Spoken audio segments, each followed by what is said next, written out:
Stars, I'm a fool for your love.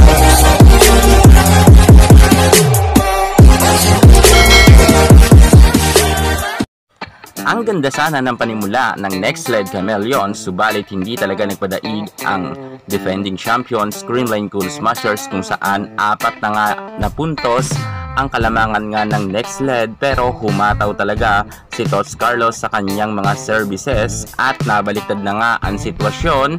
Kung kanina nga ay lamang ng 4 na puntos ang Next Led, ngayon naman ay bago magtapos ang first technical time out dito sa third set ay lumamang na nga ng 2 puntos ang Creamline. Grabe rin ang habol nila.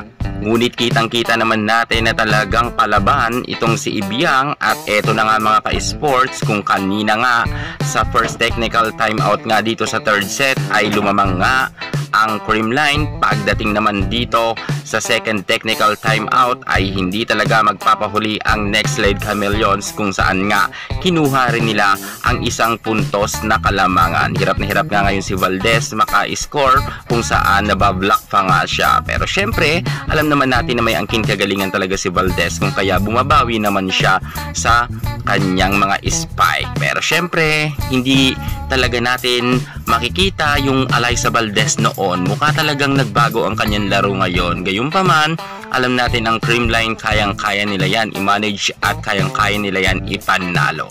Palaban sana ang Next Led Chameleons at gusto talaga nila na mapataob ang Creamline sa third set. Ngunit hindi nga ito nangyari at sayang ang kanilang kalamangan. At ito ngang si Coach Taka ay talagang sayang na sayang at hinayang na hinayang sa kanilang kalamangan. Napaluhod na nga lang ito sa loob ng arena, sapagkat nga alam naman natin kahit 2 puntos makalamang ang Creamline ay hindi na talaga sila dyan papapormahin pa, lalo na kung sa duluhan na ng laban. Alam naman natin na ang Creamline magaling sa dikitan ang laban, lalo na kapag duluhan. At syempre, si Ibiang ay medyo off na rin nga at nabablock nga ito. At ito talaga ang sinasabi ko sa inyo madalas, kinakailangan talaga na ipasok si Michelle Gumabaw, dahil nga nang ipinasok si Mitch Gumabaw ay nakapuntos pa agad ito ng 2 puntos. Na block niya nga si Ibiang at tinapos niya na ang laban.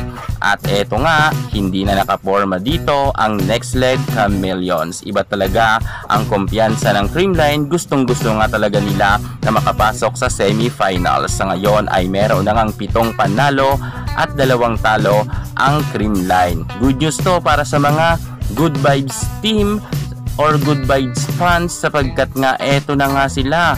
Talagang pinatunayan nila na may puso nga silang palaban. Panalo na nga ngayon ang Creamline Cool Smashers sa score na 20-25.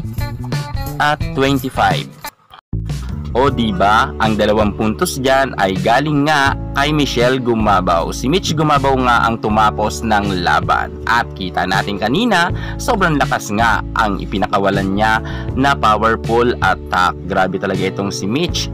Sa brasuhan talaga ay hindi ito magpapahuli. Sobrang lakas niya talaga pumalo. Sana ay pag nakapasok sila sa semifinals, ibabad nga itong si Michelle Gumabaw. Sure tayo na talagang mananalo ang Creamline. At eto nga mga ka-sports, ang naging score nila 22-25, 12-25, 20-25 at umabor nga yan sa Creamline. Congratulations Creamline Cool Smashers. Wagi na nga sila ngayong gabi.